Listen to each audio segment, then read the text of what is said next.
Year after year, and especially the last few years, Vizio's TVs have gotten better and better. So I'm coming to CES 2020 expecting some really big things.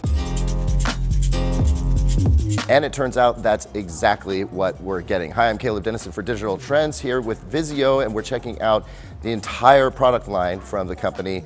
But I want to focus on two models in particular, the ones right behind me. This would be the Vizio P-Series Quantum X, and over here, surprise, Vizio has an OLED.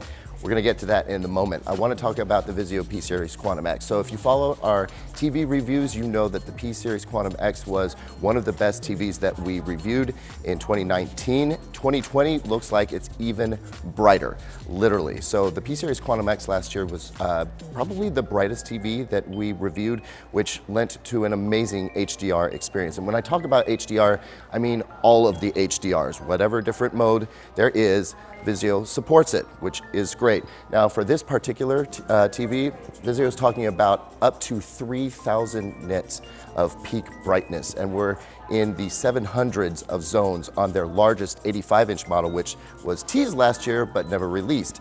This year, we're getting one, up to an 85-inch TV here. Now, that's 3,000 nits of peak brightness, so for HDR highlights, that's gonna add a lot of pop. But in general, the TV can get very bright, so if we were to light this up with a full field white screen, it would probably top out somewhere in the 800 nit zone, which means just for day-to-day use, this TV is gonna look brilliant, whether you're watching it at day with a bunch of sun flowing into your room, or you're watching it at night. Another really interesting thing that we need to talk about is Vizio has a new processor, and I know that talking about processors isn't super sexy, but the thing is, that's what makes a TV look really great, or not so great.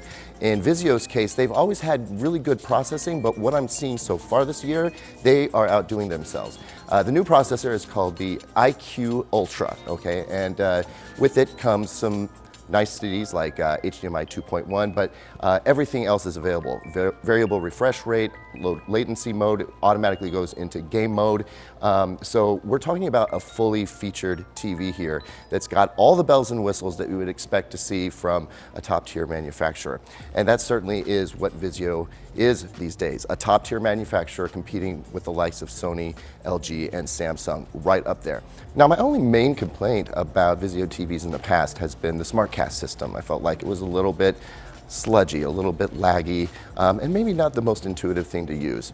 We've seen some updates, and it has gotten better, but I've never really fallen in love with it. But I gotta tell you, I just saw a demo of the new SmartCast 4.0. I'm totally impressed. The lag is gone. It's very snappy. It's laid out very well. It's what you expect from a proper smart TV system, and with Apple HomeKit integration, also Alexa support from Amazon, as well as Google Assistant compatibility. There's nothing that you can't do with the TV, but again, more importantly, it's laid out really well. They also upped their game with the remote control. So the P-Series Quantum X, and the new OLED will come with a Bluetooth remote control that is very simple, very sleek, very elegant, and most important, easy to use. So let's talk about OLED for just a moment. We know LG has been making OLEDs for years. Sony, of course, jumped into the game a couple of years ago. Vizio is now a major player in the OLED game. Now, when we talk about the differences between an LG or a Sony and now a Vizio OLED, it's going to come down to the processing. And that's why I'm excited to see Vizio has created a new processor that appears to do some really great stuff. Obviously, we need to get these in our lab. We need to thoroughly test them and do some comparisons, but I'm extremely encouraged by what I'm seeing here.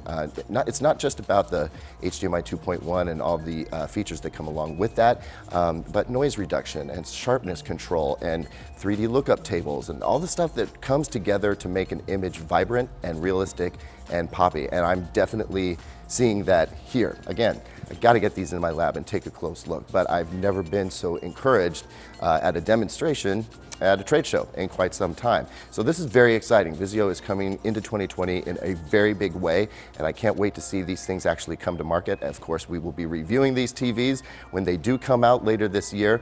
Pricing and availability times are not being discussed, and that's typical of CES. We'll find out about that a little bit later, but for now, know that Vizio is someone to watch this year.